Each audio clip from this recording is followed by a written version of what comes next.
Order, order. We come to topical questions to Secretary of State for Justice, Mr Gregory Campbell. Oh, no, we're on top. Oh, sorry, yeah. No, it's Shaun Davies, sorry. I do apologise. Yeah. Sorry, Shaun Davies. Number one, Secretary of State. Thank you, Mr Speaker. This government inherited an analogue justice system that has not kept pace with a digital world. Technology can and must transform the justice system. Since taking office, we have expanded the use of tagging, we are piloting new technology to automate manual work within the justice system, and I've launched a new unit, Justice AI, to further develop the use of artificial intelligence. Shaun Davies. The recent announcement of 110,000 sitting days is welcome, but we need to use technology to streamline our justice system.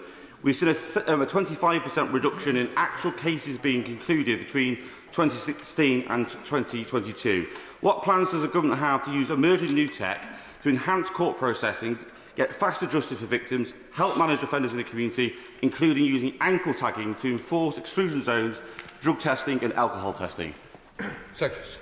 My honourable friend raises an incredibly important point. We do need to make sure that the whole of our justice system, including what happens in our criminal courts, is as efficient as it possibly can be. That's why I've commissioned Sir Brian Levison to conduct his independent review of the criminal courts, and he will be considering how we improve the efficiency of the courts, and will be reporting later in the year. There will be, I believe, a wider role to play for technology when it comes to tagging, the monitoring of exclusion zones and curfews, and I want to make sure that we place the justice system in the best possible position to make use of emerging technology so that we can keep our country safe. Sir Jeremy Wright. Thank you, Mr Speaker. I know that the Lord Chancellor will accept that the effective use of electronic tags can not just make the criminal justice system more efficient, but also mitigate the need for expensive prison places. But would she agree that in order for that to happen, two things are necessary? The first is that the tags themselves are technically reliable, and the second is that in her department, officials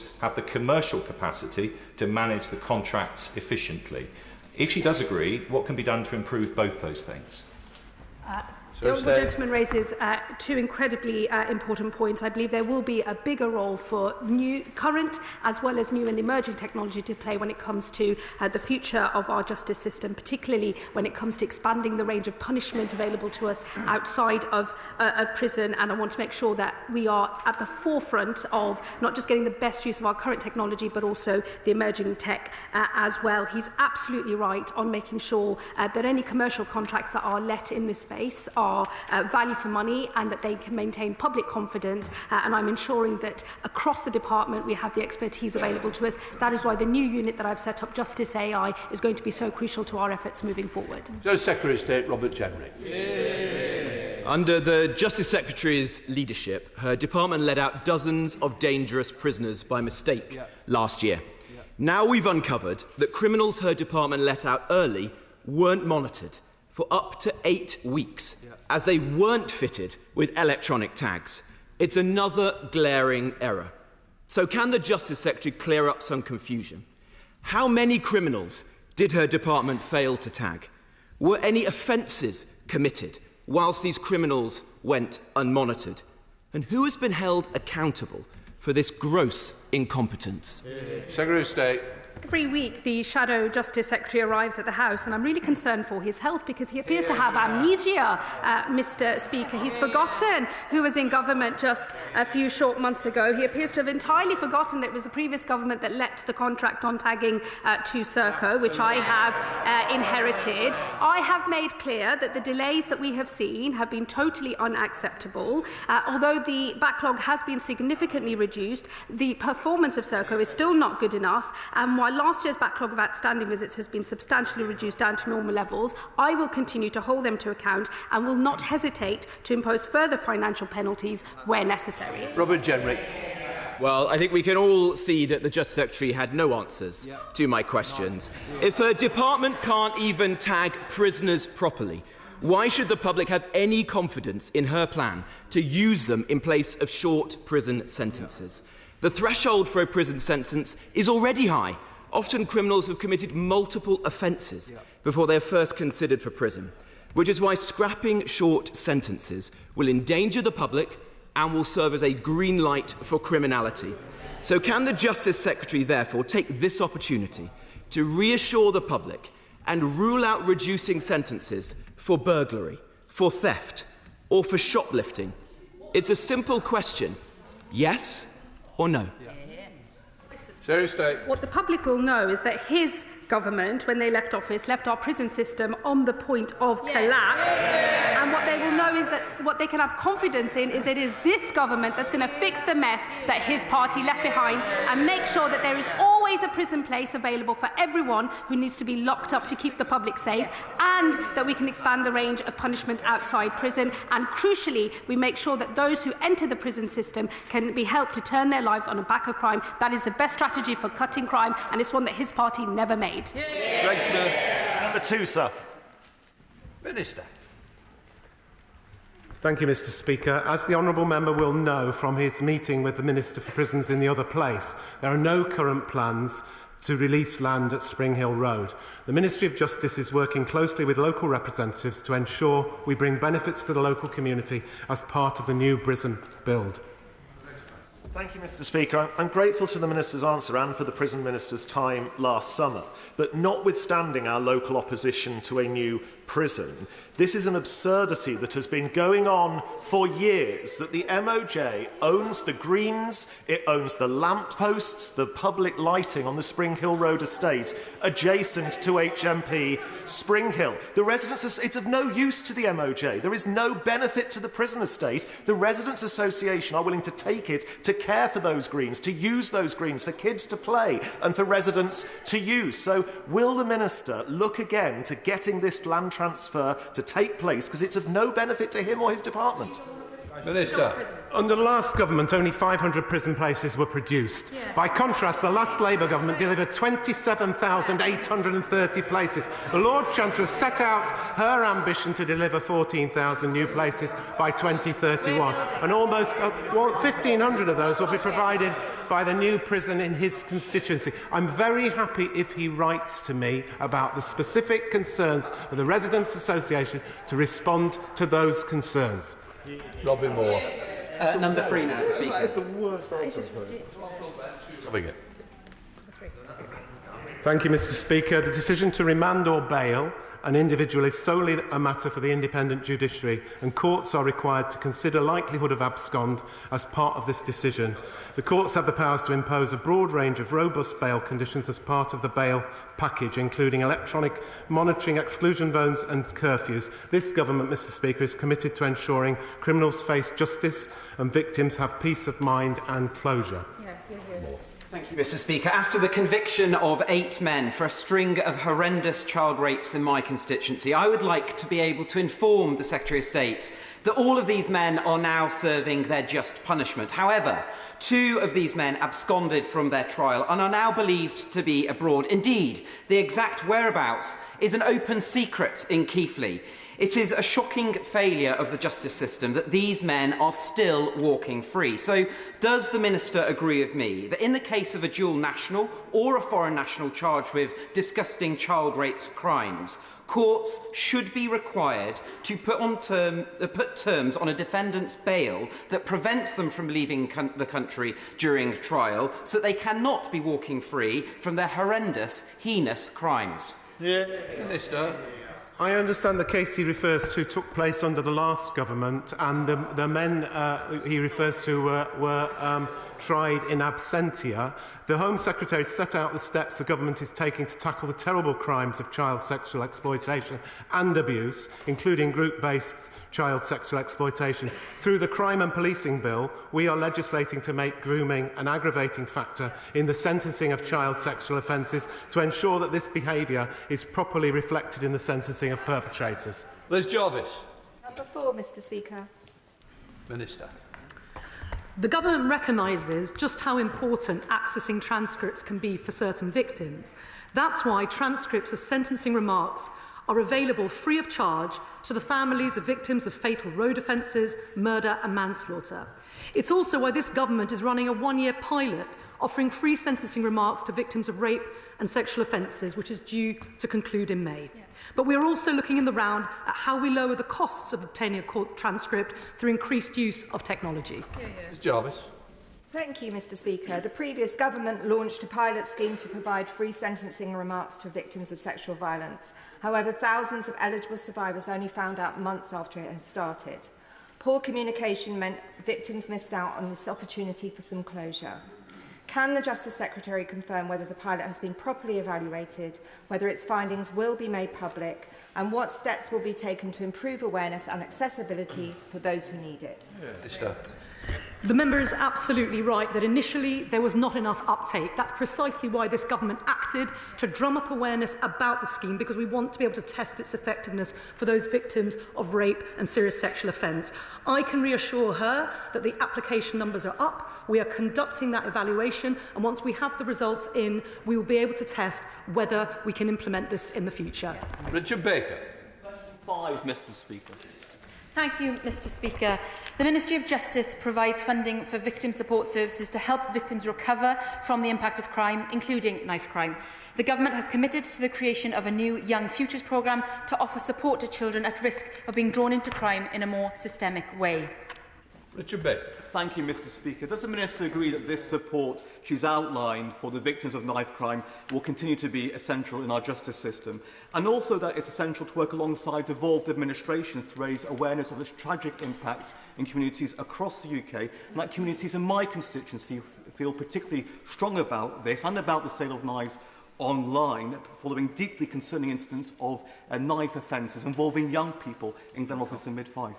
Minister. I thank my honourable friend for that really important question. As a Member of Parliament representing a devolved nation, I wholly agree, and it's important that we work across the board to tackle this issue. This isn't an issue solely responsible in England. This is for all of us to do better. This government is taking firm action and putting in place stronger consequences for carrying a knife. This includes cracking down on the sale of dangerous knives, including the announcement of Ronan's Law, a range of measures which will include stricter rules for online retailers selling knives. Then the best objective. Thank you, Mr Speaker. I welcome the steps the Government is taking to address the issue of knife crime, particularly anything that can be done to reduce the number of young people being drawn into this type of violence. How will the new offence of possessing a knife with violent intent differ from existing legislation relating to possession of an article with a blade or point or possession of an offensive weapon, and how far will the law go in proving intent? Will it only use the posture of the individual when arrested, i.e. in the act of being caught in a machete-style fight, or will other factors such as social media be used, such as appearing in a scoreboard video, to prove intent? Well, I welcome that question from the honourable member. My understanding, he is a member of the Crime and Policing Bill Committee that will be scrutinising the legislation, is he not? No, it was my understanding that he was, in terms of looking at exactly how this legislation will be progressing through the House. But I welcome that engagement with him and that scrutiny on this. The Government is increasing penalties for illegal sales of knives, funding a new online police coordination hub to take action against illegal knife and weapon content online, and we're intending to consult later this year on the registration scheme for online selling of knives. There's a lot of work that is being done in this space, and I look forward to engaging with him further on it. Katie White. Number 6, Mr Speaker. Minister. Thank you, Mr Speaker. Firstly, Mr Speaker, with your permission, I will answer questions 6, 11 and 14 together. But first, I want to acknowledge something horrific that happened in my own constituency over the weekend. In Talbot Green, my constituent, Joanna Penny, was tragically shot and killed on Sunday night. I pay tribute to the police who took swift action, and my thoughts are, of course, with the victim, her friends and family. She will be mourned by our whole community, and her loss has been deeply felt. This government has made the unprecedented commitment to halve violence against women and girls in a decade, underpinned by that new strategy which will be published shortly. We have introduced new offences for creating deepfake intimate images and taking intimate images without consent. We have also launched a new domestic abuse protection order in selected areas, including in Cleveland just last week, and we are determined to do more. Katie White. Thank you, Mr Speaker. I'm sure the thoughts of the whole House are with your constituent Joanna, and I'm sorry for her loss. The scale of violence against women and girls in my constituency of Leeds North West and across the country is intolerable. And as you said, our manifesto commitment of halving the violence against women and girls by the end of the decade is much needed and very ambitious. Can the Minister update further the House on how her department can and will contribute to delivering this critical commitment, and specifically what steps her department plans to reduce the backlog of domestic domestic violence cases and support victims of domestic abuse? Minister. I thank my honourable friend for that question. This government is determined to meet our ambitious target of halving violence against women and girls over the course of a decade. I proudly co-chair our cross-government working group with Minister Phillips in the Home Office to look at just how we can bring every single government department to the table on this, because this isn't just a Ministry of Justice or a Home Office issue to tackle. This onus is on all of us to do better, every government department, all of society, if we are to reach this target. We have funded a record number of places in the Crown Court at sitting days in order to hit the backlog and tackle this head-on. We know that the majority of domestic abuse cases are actually heard in the Magistrates' Court, and we are determined to do more to reach vulnerable victims. Adam Thompson. Thank you, Mr Speaker, and may I first thank the Minister for her answer and extend my thoughts also to Joanna's family and friends. In recent years, Mr Speaker, women and girls have increasingly expressed distrust in the justice system resolving cases of violence and sexual harassment, as so few of these events result in prosecution. What steps is the Minister taking towards restoring trust in the justice system so that my constituents in Erewash know that they have somewhere to turn when they are targeted by these hate crimes? Minister.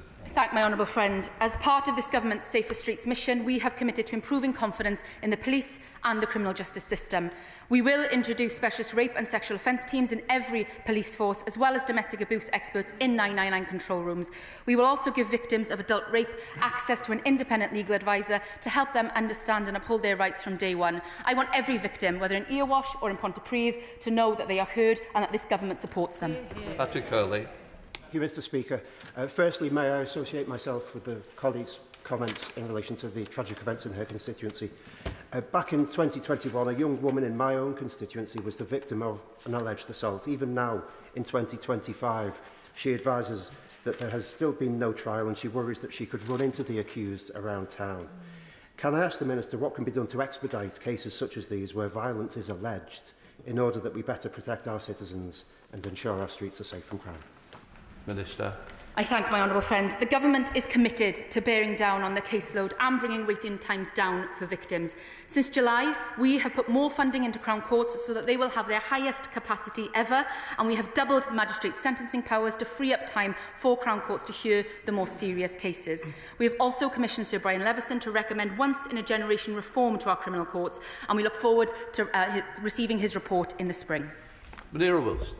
Very much, Mr Speaker. I recently met a distressed constituent who escaped a very abusive marriage only for the court to order a financial settlement that allows her ex-husband to still exert financial control over her.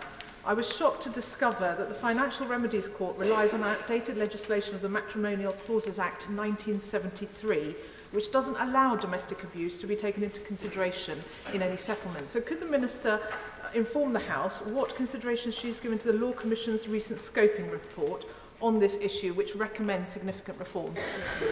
I thank the Honourable Lady for this question.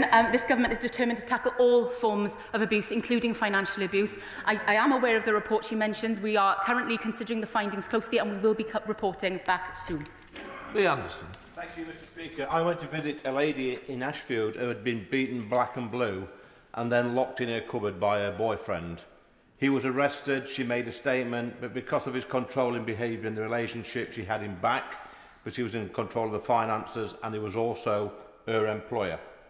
When she finally had the courage to kick him out, the police would not prosecute this man. So what can this government do to ensure that women who are victims of these animals can go to the police at any time, even when the partner's gone?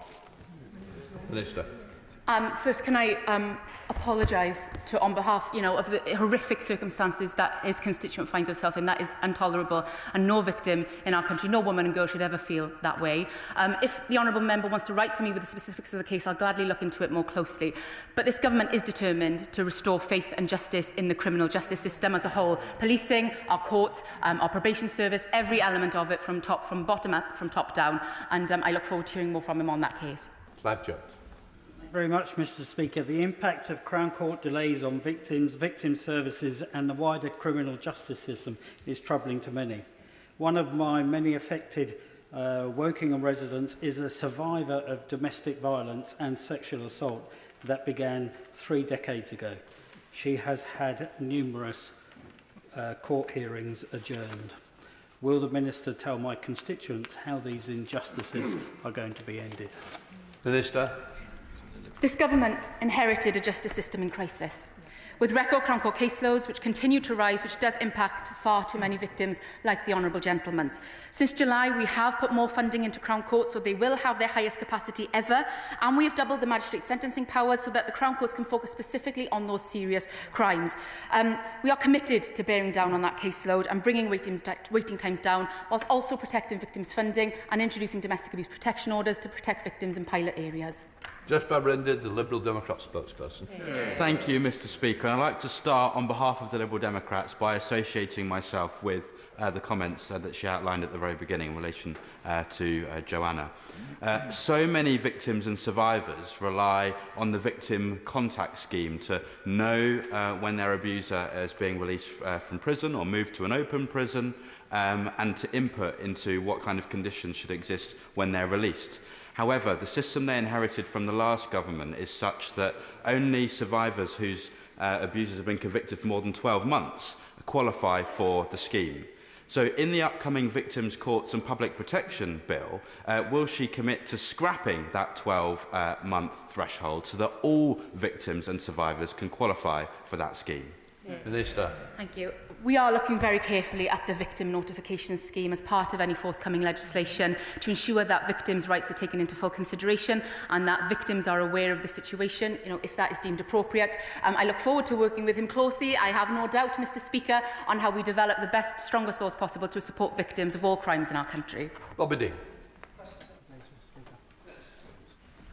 I thank the honourable member for his question. The Ministry of Justice recognises the benefits of mentoring in resettlement and is currently reviewing our approach to peer mentoring to ensure it is consistent and effective. There are many excellent organisations delivering a range of peer-led rehabilitation support, including Ingeus, Wiser and the Wise Group. Bobby Dean. Thank you, Mr. Speaker. A couple of weeks ago at my surgery, I had two fantastic volunteers show up from Sutton Night Watch, a local homeless charity. And they've been working with prisoners both before and after they leave their cell to help them reintegrate into the community. They're doing fantastic work, but they now need to expand. They need more space and they need more people. Can the Minister explain to me what support is available to volunteers like them to help them do their work with prisoners? Minister. I applaud the work that he describes there. It's certainly the sort of work that needs to continue. Overall, the levels of homelessness and rough sleeping we've inherited are far too high. We are working closely with the Ministry of Housing, Communities and Local Government to develop a long-term strategy to put us back on the track to ending homelessness. If he wishes to write to me about that particular case, I will follow it up. Chair of the Select Committee, Andy Slaughter. Mr. Speaker, as part of the Justice Committee's work on rehabilitation, I've come across some excellent projects preventing reoffending, such as Revolving Doors Peer Support, Key for Life's use of reformed ex-offenders as mentors, and on a visit to Wormhouse Scrubs Prison last month, the Wright Courses restaurant, which gets almost 60% of trainees into employment on release. What is the government doing to support and expand successful rehabilitation projects like these? Minister. I thank the honourable member for his question to the Chair of the Select Committee and his identification of these very good actions that are going on within the prison estate. The Prison Service is very keen to encourage all of this sort of activity, and I will follow that up with him directly. Shadow Minister Dr. Kieran.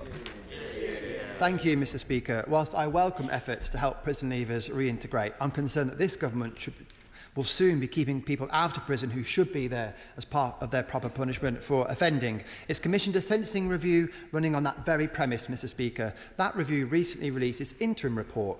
Can the Minister point to me where in the entire 65-page report it has anything to say at all about the evidence of what victims want?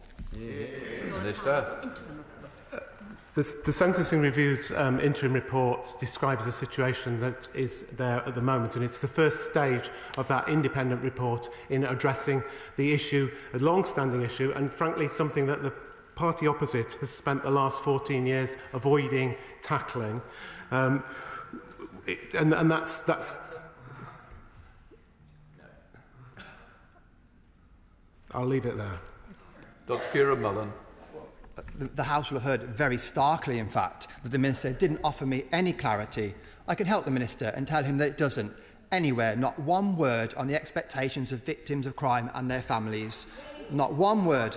Not one word. Worse than that, it cherry-picks evidence from reports to support a narrative that an ill-informed public don't know what they want and don't understand. Does the Minister agree with me? For that review to have any credibility whatsoever, it must engage seriously with what victims and the public want when it comes to the use of prison for punishment of serious offenders. Minister.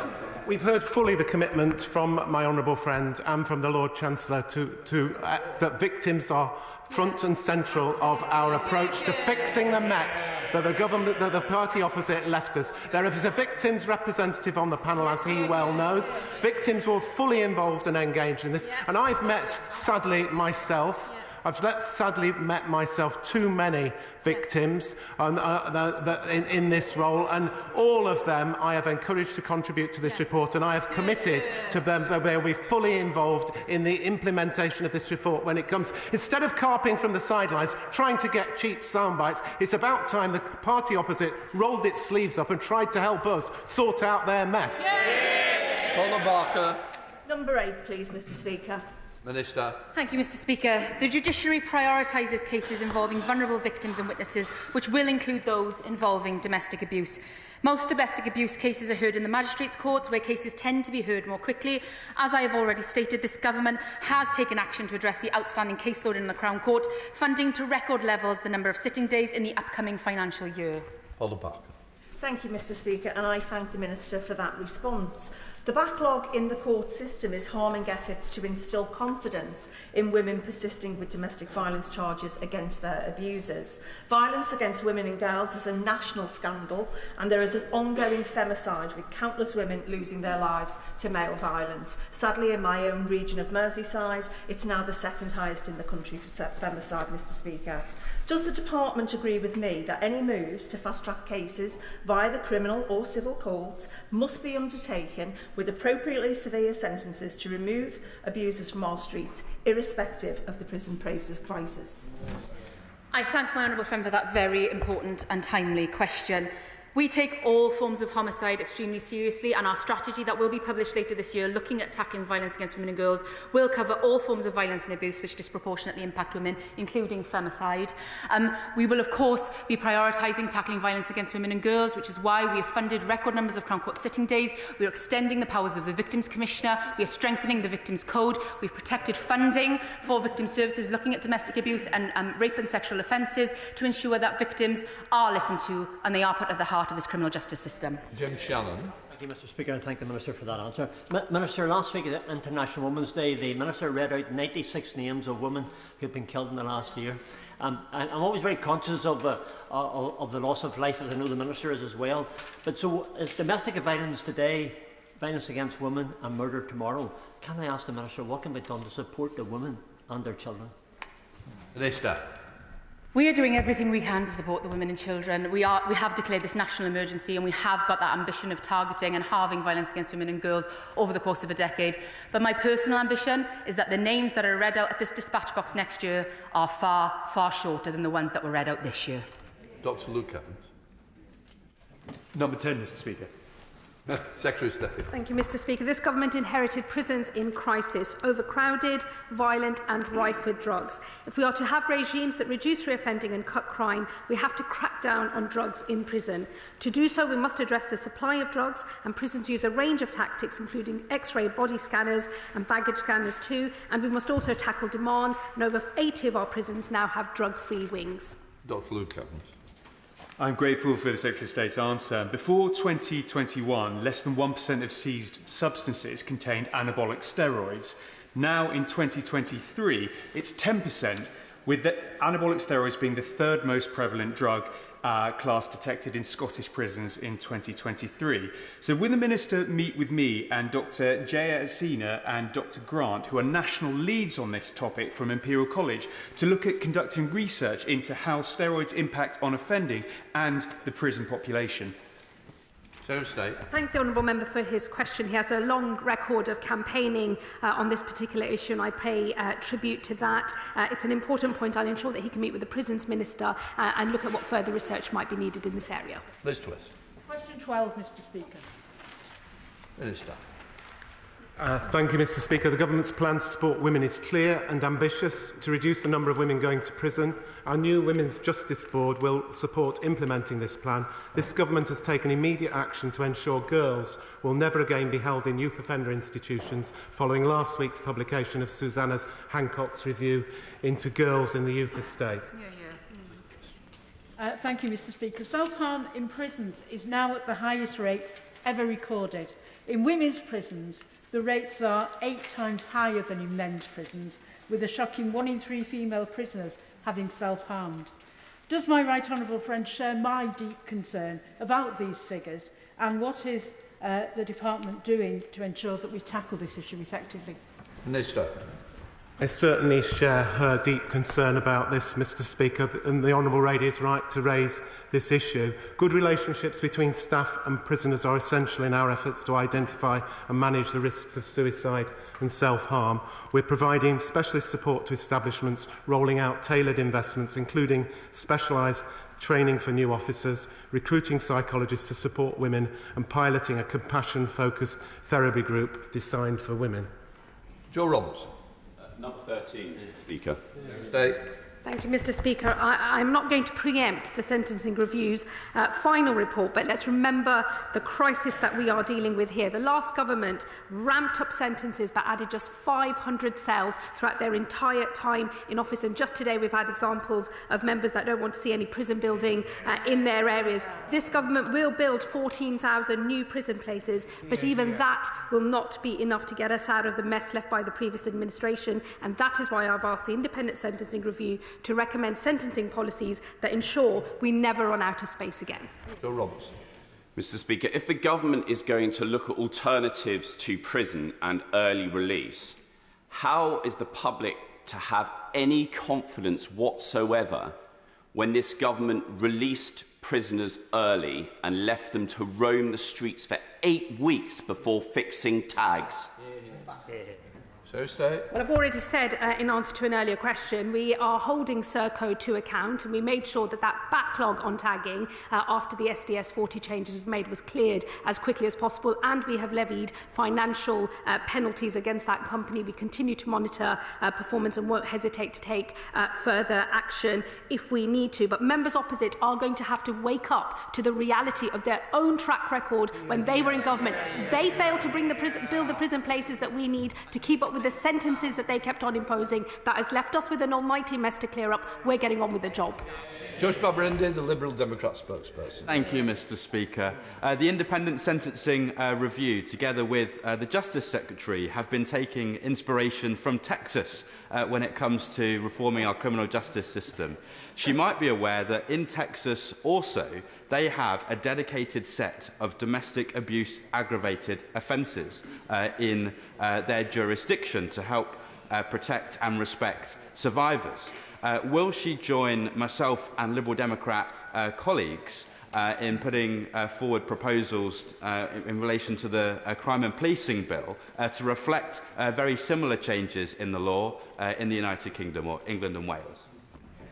Thank the honourable member for his question. I believe I haven't yet seen his published bill, which might be on its way, and I will obviously look carefully at that bill when it's published, and also any amendments that are laid to the legislation. He will know that the picture is complex, and even in jurisdictions where they have a more catch-all domestic abuse offence, there are issues with making sure that it can keep up with the type of behaviour that you are trying to stamp out, and to make sure that other offences don't fall off. So there are some technical issues of how the law would work in practice. I'd be happy to have further conversations with him. I know this is of great interest not just to him but across the House. Joe Morris. 15, Mr Speaker. Thank you, Mr Speaker. Minister. We are determined to keep the victims safe, whether that is offline or online. We have introduced offences to tackle the taking or recording of intimate images without consent in the Crime and Policing Bill. We are criminalising creating or asking someone to create deepfake intimate images without consent in the Data Bill. And together with existing offences on sharing intimate images without consent, this gives law enforcement a comprehensive package to tackle all aspects of this degrading and abusive behaviour. Morris. Thank you, Mr Speaker. I thank the Minister for answering patiently for the work that's already being done. While what's already being done is very welcome, we do need to be directing attention to ensure police do have the necessary technical tools to investigate reports. So will the Minister meet with me to discuss further measures that could be taken to prevent intimate image abuse and how we can address this in all our communities. Minister. I will happily meet with my honourable friend. Just to reassure him, we are launching our National Centre for Violence Against Women and Girls and Public Protection within policing, including a £2 million funding settlement to better target violence against women and girls, including online. In November, we launched our domestic abuse protection orders in selected areas, improving protection for victims of all kinds of domestic abuse, including online. And the police are also able to use stalking protection orders to protect victims of online abuse. Lewis Atkinson. Number 16, Mr Speaker. Minister.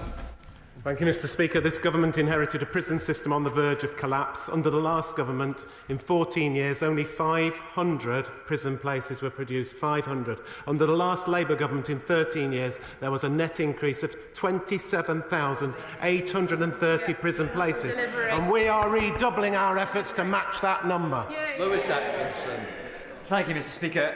As the Minister highlights, the prison capacity crisis that this government inherited has resulted, in my view, in persistent offenders not feeling a realistic deterrent that there is a custody option available. Can the Minister tell us how this government's prison building plans will restore a level of deterrence to the system and ensure that there is capacity available in time to remove active offenders from the streets? Minister. Thank you, Mr Speaker. Where they were blocking, we're building. We're building and we're building. HMP Millsite, the UK's first all-electric prison, will open in just a few weeks and will deliver 1,500 places. Just last week, the Prisons Minister in the other place attended a groundbreaking at HMP High Point. And we've already secured full planning permission for a new prison in Leicestershire and outline planning permission for a new prison in Buckinghamshire. We are getting on with the job. Gavin Robinson. Mr Speaker, the Minister will know that the increase in prisoner capacity is often found because of the logjam within the Crown Court system, and he will know that there are too many on remand who are then convicted and released with time served with no opportunity for rehabilitation, and indeed, leading back to the earlier question, no opportunity for mentoring either. Will he confirm that that forms part of the sentencing review or the Levison inquiry? Minister. That's why we're doing this big system relook. He's right to draw attention to this, and it's certainly something which is being we are going to tackle and we're going to sort out. Thank you. Rebecca Paul. Number 17, Mr Speaker. Minister. I'm keeping me busy, Mr Speaker. I thank the honourable member for drawing attention to the terrible legacy we inherited from the previous government. The Minister for Prisons in the other place has personally visited 3 of the prisons that have recently received urgent notifications, Wandsworth, Winchester and Manchester, and plans to visit the 4th prison as soon as possible. He has strengthened the UN process and meets regularly with governors and senior officials to challenge them and assure himself that sufficient progress is being made. Rebecca Paul. Thank the Minister for that answer. Prison officers do an important job, and I want to express my thanks to every officer at Downsview Prison in Banstead. However, it is extremely concerning that the number of assaults on staff at Downview has increased by more than double between 2023 and 2024. What steps is he taking to ensure officers are protected in their day-to-day jobs? Minister. Prison officers, as she rightly says, do an outstanding job, and the work of the prison service is to make sure they're properly supported in that role and properly protected, and that's what's going on. Lee Dillon. Question 18, please, Mr Speaker. The last government left a mess in every single corner of our justice system. That's our criminal courts and our civil courts. And in the process, it let down not just victims of crime, it let down businesses, it let down employees, employers, children in care. Every part of our system left in a complete mess. And that is what we are sorting out. With record Crown Court sitting days, a commitment of 110,000 sitting days, and running almost to a maximum across all jurisdictions to bring down the backlog. We are sorting out the mess that we were left with. Thank you, Mr Speaker, and I agree with the Minister's assessment of the previous Conservative government. However, with over 382,000 cases still in the backlog for magistrates, have the government done an assessment on whether that will then increase given the double in sentencing powers that have now been passed down to those courts? Minister. The Magistrates' Court is being run in a sustainable way. When we extended the sentencing powers in order to free up capacity in the Crown Court, that again has been sustainable, and we are increasing capacity in our magistracy by recruiting an additional 2,000 magistrates from diverse backgrounds every year. But that is why we are looking at system reform, whether that's the Magistrates' Courts or the Crown Courts. What we're going to need is once-in-a-generation reform, and when Sir Brian Leveson reports back, that is what we will get. Thank you, Mr. Speaker. Shockingly, just 4% of rape and sexual offences reported to Derbyshire Police in the last year resulted in a charge. When offenders are not prosecuted, victims understandably lose faith in our justice system. What steps has the Minister taken to reduce backlogs in Derbyshire courts so that justice can be served for these despicable crimes? Minister. I'm sorry to hear just how long victims in his constituency are waiting, and that is why we are taking urgent action to bear down on the Crown Court backlog, not only increasing sitting days this year, but committing to record levels of sitting days next year. But of course, that is not going to be sufficient to bring down the backlog and to deliver swifter justice for victims. That is why we need to hear from Sir Brian Leveson and implement reform in due course. Sarah Russell. Question 19, Mr. Speaker. Thank you, Mr. Speaker. This government is funding a record 110,000 Crown Court sitting days. That is 4,000 more than the last government funded. But to bring down the backlog, we must embrace reform. That is why I've launched an independent review into the efficiency of the criminal courts, led by Sir Brian Leveson. This government will deliver swifter justice for victims. Sarah Russell. In 2016, 120 cases were disposed of, concluded, in the Crown Courts. That figure was never achieved again by the benches opposite, and by 2022 the figure was 17% lower. The benches opposite like to blame COVID for everything, but actually there were problems in this system well before that. There has been a systematic failure to modernise processes in our courts for years and years and years, as we hear far too often on the Justice Select Committee. What more can we do to use technology to make our courts more efficient and, most importantly, to ensure faster outcomes for victims? The Honourable Lady is right to note the issue of falling, what are called disposals in layman's terms, a number of cases that are completed. The rate of disposals has indeed fallen in recent years. That's why I've asked Sir Brian Leveson, as part of his review, to consider how we improve the efficiency of our courts, including further technical or AI-related reform that might assist with cases moving more quickly through the system. We will need a three-pronged approach, Mr. Speaker. More funding, which I have already delivered, once-in-a-generation reform, which Sir Brian Leveson is looking at, and going further and faster on productivity and efficiency in the system. That is how we will get swifter justice for victims. Listen, Bennett. Thank you, Mr. Speaker. The backlog in our criminal justice system is meaning offenders in my constituency of Mid Sussex are free to commit crime while waiting for the judicial process. I met with Sussex Police and residents last week and heard how these backlogs are making the already hard job of the police even harder and residents' lives a misery. How does the Secretary of State plan on tackling the backlog issues, which is leading to offenders roaming free and more crimes being committed? We're already tackling these issues. As soon as I came into office, I increased the number of sitting days from what I inherited from the previous administration by 2,500. I've increased magistrates' court sentencing powers, and I've increased funding for legal aid as well, criminal legal aid that underpins the whole of the system. For the next financial year, we're funding a record 110,000 Crown Court sitting days. That, combined with once-in-a-generation reform of the courts to deal with the demand coming into the system and going further on productivity and efficiency, that's how we will deal with the problems that she rightly notes. Gregory Campbell.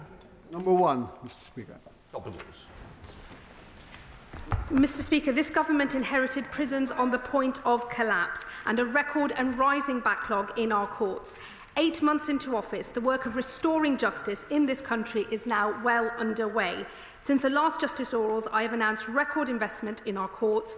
Next year, Crown Courts will sit for up to 110,000 days, the highest allocation in recorded history. I have also announced vital reforms to the probation service, increasing their focus on medium and high-risk offenders, alongside recruiting 1,300 new probation officers. I also visited Texas, where a tough and smart approach has reduced reoffending, cut crime to its lowest levels since the 1960s in the US, progress and brought their prison population under control. There is much that we will learn from this law and order state, particularly how we get offenders to turn their backs on a life of crime. Through our plan for change, this government is delivering swifter justice, using punishment to cut crime and making our streets safer. Campbell. Thank you, Mr. Speaker. Over 130 people every week on average across the UK die as a result of drug-related causes. That's more than 6,500 families and homes each year devastated by this tragic loss of life, more than 200 in Northern Ireland alone. Will she commit to working with each of the devolved administrations to prioritise prevention, review enforcement regarding the use of all illegal substances? He makes an incredibly important point, which will the fixing of the problems that he notes requires not just work from the Ministry of Justice, but the devolved administrations and the Home Office as well. I will ensure that he can engage with relevant ministers on the issues that he raises. Thank you, Mr. Speaker. Last year, assaults on prison staff were up by 19%. Serious assaults were up by 22%. Yet the pensionable age of prison officers is still 68. It's simply too late. Can the Minister update the House on any discussions that he may have had with officials regarding this industrial injustice, and say when these loyal public servants might expect to see this long-standing issue corrected? Minister. I thank my honourable friend for his question. We recognise the unique and challenging role that prison officers play in protecting the public and reducing reoffending. The Lord Chancellor has requested advice from officials on the pension age of prison officers, and we will continue to engage with trade unions as we work through this complex issue, considering the wider fiscal context. I'm meeting with the MP for Aberdeenshire North and Moray East to discuss this important issue next week, and we'll be very happy for the honourable member to join that meeting if he wishes. Shadow Secretary of State Robert Jenrick. Speaker, well, yesterday, the Sentencing Council issued a letter correcting the Justice Secretary. They made clear that the new sentencing guidelines were not the same as the draft guidance under the last government, and they explained that her department supported the new two-tier guidance. Her representative was at the meeting. It was approved on the 24th of January. Her officials were even given a walk-through on the 3rd of March, a dummy's guide to two-tier justice. After I brought this to her attention last Wednesday, her team briefed the papers that she was, and I quote, incandescent. Well, was she incandescent at her officials or at her own failure to read her papers and do her job properly? Secretary of State. I mean, the Shadow Lord Chancellor's amnesia continues because he has clearly not done his homework. He's forgotten that it was his government that was consulted extensively on this guidance. It also appears he cannot read because the letter states very clearly all of the consultation that took place under his government, and it shows that they were consulted numerous times on the new guidance. They welcomed the new guidance. I notice he didn't refer to that welcoming of that guidance. The change he refers to, he knows full well, is a minor change because what has been retained between what his government saw and the change that occurred is the reference to race, ethnic and cultural background. So you can't hide behind that. The last few days have therefore been an expert lesson from the member opposite. He has taught us all how to throw the Shadow Transport Secretary under a bus. Robert Jenrick. Well, as a lawyer herself, I would have thought she would have known the difference between the last guidance and the new ones. I say as a lawyer, but in this cabinet you never really know who's a real lawyer or who's just pretending to be one. But in 21 days' time, by the Justice Secretary's own admission, we will have two-tier justice. Her plan to fix this won't come into effect for a year. That's unacceptable. As she's been too lazy to do her job, I'll do it for her. Today I am presenting a bill to block these two-tier sentencing guidelines and to fix her mess. It's here, it's ready to go. Will she support it? Will she stand with us on this side of the House for equality under the law? Or will it be two-tier justice with her and two-tier Keir? I mean, I think the whole House can see that the only pretence at a job is the one that the Shadow Lord Chancellor is doing because he's pretending to be the leader of the opposition. We all know exactly what he is is about, my reaction to what has happened in relation to the Sentencing Council's guidelines was very clear when we did the oral statement last week in this House. We will never stand for a two-tier approach to sentencing, but I am actually getting on with fixing the problem rather than looking for a bandwagon to jump on. That is why I have already written to the Sentencing Council. I will be meeting with them later in this week, and I have made it very clear I will consider their role and their powers, and if I need to legislate, I will do so, but I will make sure that whatever changes I bring forward are workable and they deliver the fair justice system that we all need and deserve, and one his government did not deliver. Mr. Speaker, the principle of equality before the law is integral to our justice system. But the new guidelines from the Sentencing Council, welcomed by the previous government, have put this principle at risk. Does the Lord Chancellor agree with me that the benches opposite have a lot of explaining to do? I notice in all the reference to letters, the Shadow Lord Chancellor did not refer to the letter from the previous Sentencing Minister, the now Shadow Transport Secretary, who welcomed the guidelines, and he knows full well that they were referring to the guidelines around race, ethnicity and cultural background. Vicky Slade. Thank you, Mr. Speaker. The government's statistics on women in the criminal justice system show that women are more often prosecuted for much more minor offences and also suffer from short prison sentences, which have huge effects on their children, socially and emotionally, and increase their likelihood of being taken into care. So what steps is the Department taking to continue delivering the Female Offender Strategy Delivery Plan 22-25 and to reach beyond it, thinking about the negative impacts on the children of offenders? She raises an important point. That is why I set up the Women's Justice Board to specifically make recommendations. I believe these are choices of policy that are properly made by directly elected politicians. We will make progress when it comes to the situation of women in our prisons, particularly those who are mothers, because we know that harm passes down generations and it is a harm we are determined to stop. Jessica Tom. Thank you, Mr. Speaker. Victims of rape have been consistently failed by our justice system. Under the Tories, 60% of victims dropped out of their cases due to long waiting times, and in my own area of Bournemouth, the charging rate is only 5.8%. So given the outrage we've heard from the opposite benches about court backlog and the state of our system, which was left to us by their own government, can the Lord Chancellor please tell us what we are now doing to fix the problem and to put victims first? I thank my honourable friend for that very important question. As part of our manifesto, we have committed to fast-tracking rape cases through the system. We are carefully considering the best way to do this, and we will be able to say more about our plans shortly. We're also creating our independent legal advisors for adult rape victims so that they are able to access that support from any point from report to trial, so that they know their rights and their rights are protected. Lewis Coppin. Thank you, Mr. Speaker. The government says foreign national offenders make up 12% of the prison population. Can the Minister tell me when that number will be zero? What I can tell him is this government has made faster progress on the deportation of foreign national offenders from our prisons, with numbers that are over 20% higher than the same time last year, and we will keep going forward. Durham Parfait. Thank you, Mr. Speaker. A constituent of mine in Southampton, aged just 21, tragically died after accessing pro-suicide online forums that not only encouraged self-harm, but advertised how to get lethal drugs and how to exploit loopholes that allowed this. The substance used in her death can still be bought on Amazon today. What steps will the Minister take to close these loopholes on those who enable criminality and ensure that the law is actively keeping our young people safe? Minister.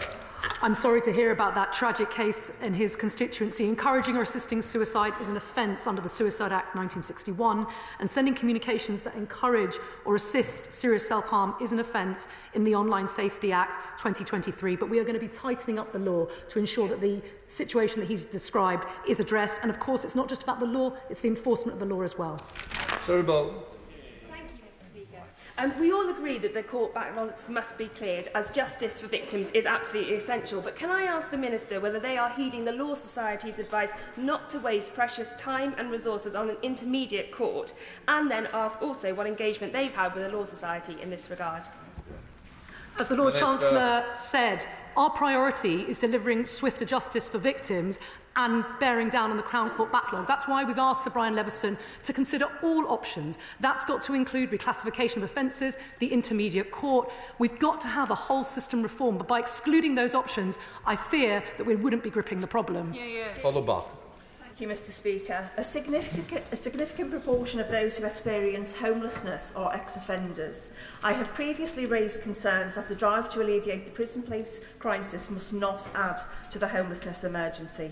The Deputy Prime Minister is in the process of establishing an interministerial group on tackling homelessness. Will my right honourable friend's department play a full and active role in the interministerial group with ministers and ensure officials from the Ministry of Justice are adequately represented? My honourable friend makes a very good point, and the Ministry of Justice will take a full part in that interparliamentary group. Thank you. Mr. McVeigh. Mr. Speaker, I welcome the Secretary of State's attempts to prevent the Sentencing Council's changing to the sentencing process, which will lead to a two-tier justice system. If, however, the Sentencing Council won't budge, as appears the case, then this two-tier justice system will occur in just 21 days, going against the key principles of the legal system, that everybody should be equal before the law without discrimination. So will she introduce legislation immediately to make sure this two-tier justice system doesn't happen? Secretary of State. I've already laid out exactly what I'm going to do. I have written to the Sentencing Council using the powers that I have to do so. I will be meeting them later this week, and I've made it very clear I'm going to consider the role and the powers of the Sentencing Council, and if I need to legislate, I won't hesitate to do so. Fair. Thank you, Mr. Speaker. One of my constituents has endured prolonged financial abuse due to drawn-out divorce financial order proceedings, which largely ignore domestic abuse, except in rare cases. Would the Minister commit to reviewing financial settlement proceedings guidance to ensure that they properly consider the impact of domestic abuse and prevent the legal system from being used as a tool of continued coercion and control? I thank my honourable friend for that very important question, and my thoughts are with his constituent as she navigates this difficulty. The Government will carefully consider the Law Commission's 2024 report on financial provision on divorce, which did look into the specific important issue of domestic abuse and how this factors in. The Government will also be consulting later this year on delivery of our manifesto commitment to strengthen the rights and protections of cohabiting couples, because all abuse is abuse, financial or otherwise. Sir Julian Lewis.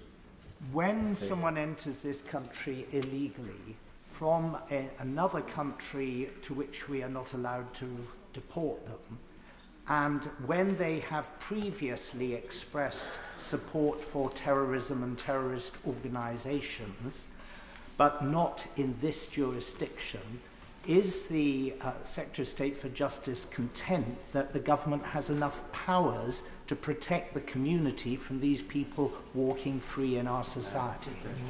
The honourable gentleman raises an incredibly important point. I am discussing with the Home Secretary the full range of powers that we need at our disposal. She's already made it clear we won't hesitate to act further in this area if we need to, but it is important that we are able to deport those offenders who pose a risk to our country. And the Judge. Thank you, Mr. Speaker. Last week at a Justice Select Committee meeting, it was confirmed that an effective probation service is essential for the rehabilitation of offenders and to prevent reoffending. However, over the years there has been an immense strain on the probation service due to increases in demand. What steps is the Secretary of State taking to ensure that probation officers have manageable caseloads, support is provided for their mental health and well-being, to avoid high levels of stress and burnout, and to also help with the recruitment and retention of staff?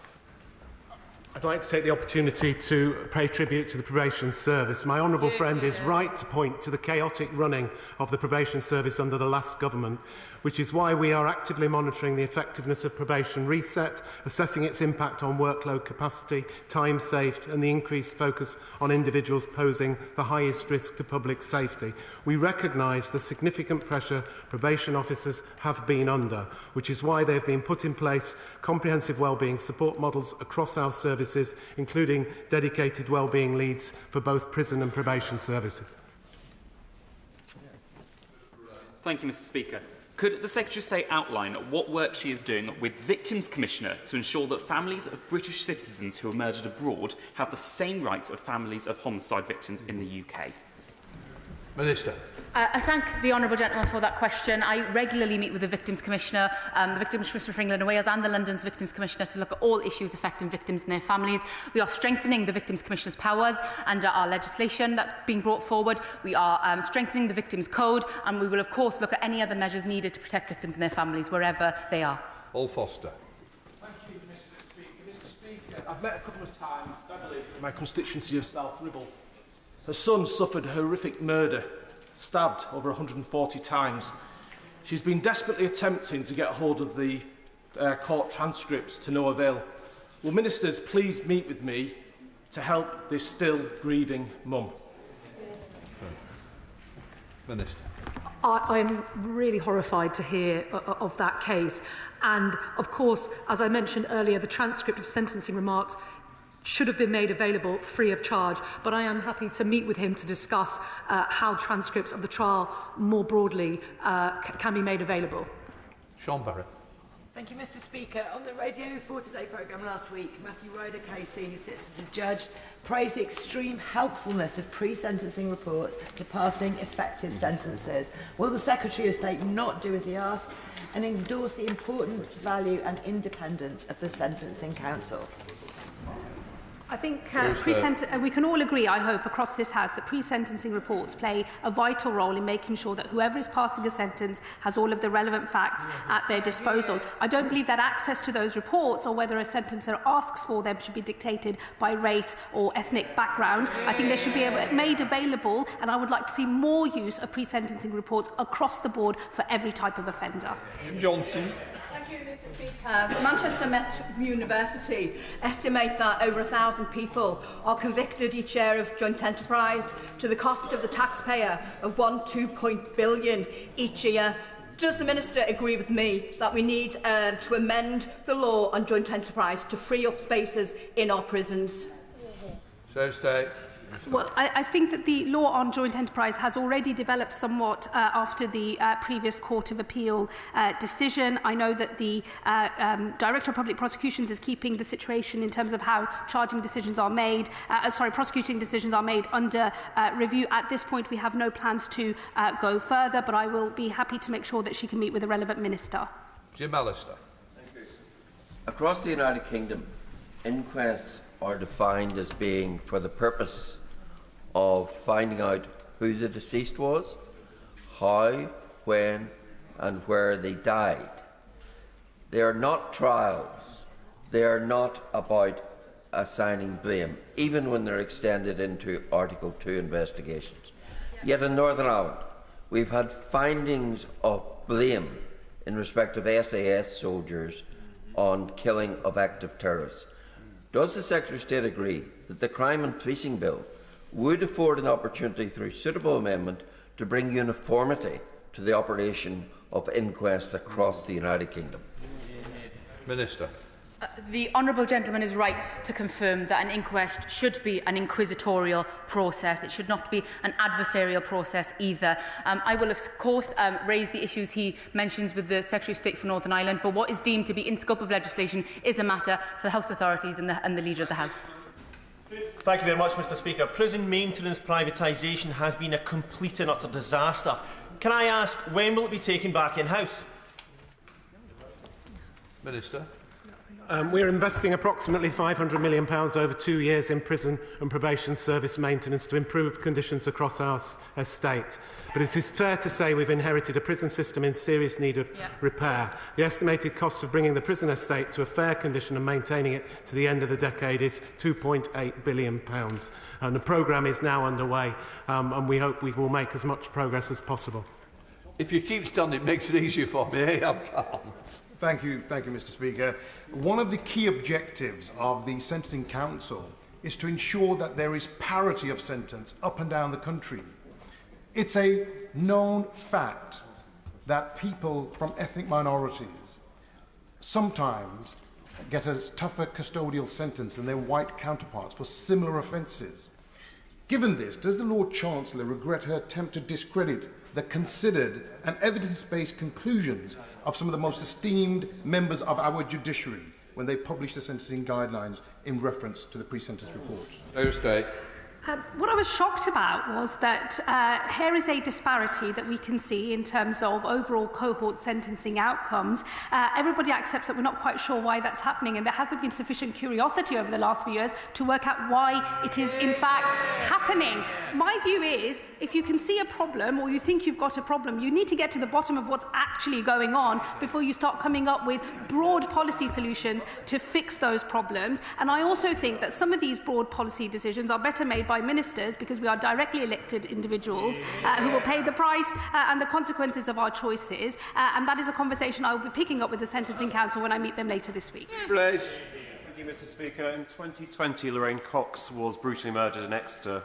Her murderer dismembered her body, and as a result, her family have never been able to fully lay Lorraine to rest. Her father, Tony Cox, has been campaigning for an implementation of Helen's Law 2, meaning the desecration of a body or concealing a body would become a separate criminal offence. Will the Minister meet with me to discuss whether the implementation of Helen's Law 2 is possible? Thank you. Minister. I will happily meet with my honourable friend to discuss this further. Yeah. No problem. Blake Stevenson. Thank you, Mr. Speaker. What is this government doing to crack down on unqualified people representing themselves as solicitors? Minister. As he well knows, the solicitor's profession is highly regulated. We have the Solicitors Regulation Authority, which itself is regulated by the Legal Services Board.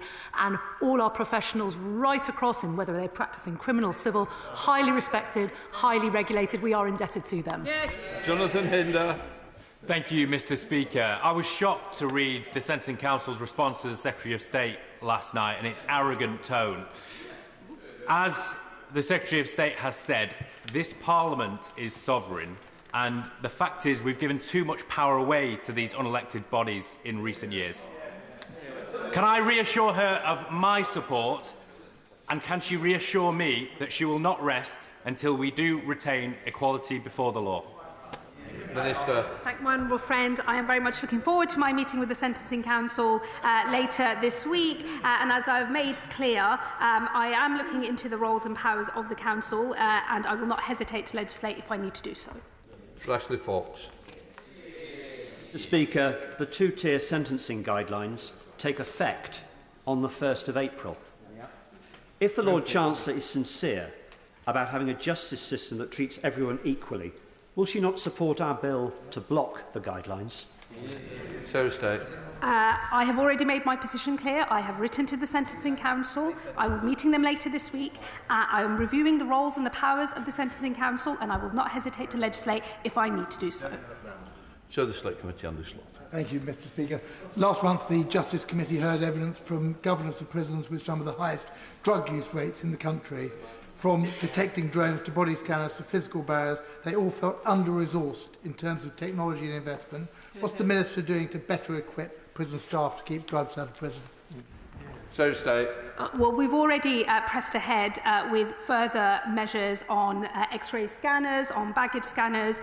We are taking action to deal with the problem in relation to drones. He will be aware for security considerations. I'm not going to give the detail of some of those mitigations and proposals we have for tackling drones because he will know that they are used by serious organised crime. But I can assure him that ministers, myself and all officials and people who work across the prison estate are seized of this matter, and we are determined to crack down on drones bringing drugs into our prisons. That completes questions. We'll let the front bench change over.